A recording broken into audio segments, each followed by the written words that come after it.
संजय गांधी निराधार योजनेतून 65 लाभार्थ्यांना मंजुरी पत्रांचे वाटप। तहसीलदार कार्यालय चंदगड येथे संजय गांधी निराधार योजनेअंतर्गत पात्र लाभार्थ्यांना मंजुरी पत्रांचे वाटप करण्यात आले। संजय गांधी निराधार समितीच्या अध्यक्षा सौ श्रीलक्ष्मी संजय जाधव यांच्या प्रमुख उपस्थितीत हा कार्यक्रम पार पडला। यावेळी तहसीलदार राजेश चव्हाण, नायब तहसीलदार शशिकांत किल्लेदार, समितीचे सदस्य भरमू पाटील, महादेव सांबरेकर यांच्यासह संबंधित अधिकारी व कर्मचारी उपस्थित होते। संजय गांधी निराधार योजनेअंतर्गत ज्येष्ठ नागरिक, विधवा महिला, दिवंगत व्यक्तींचे आश्रित, दिव्यांग तसेच आर्थिकदृष्ट्या गरजू अशा एकूण 65 लाभार्थ्यांना मंजुरी पत्रे प्रदान करण्यात आले।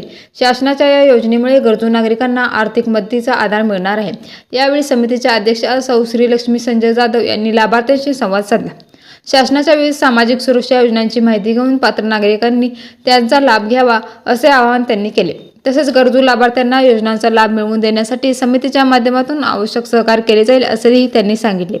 संजय गांधी निराधार योजनेच्या माध्यमातून समाजातील निराधार, वंचित व गरजू घटकांना आर्थिक आधार मिळत असल्याने पात्र नागरिकांनी शासनाच्या विविध योजनांचा लाभ घ्यावा असे आवाहन त्यावेळी करण्यात आले। विशाल क्रांती न्यूज प्रतिनिधी संजय आगाशे, चंदगड।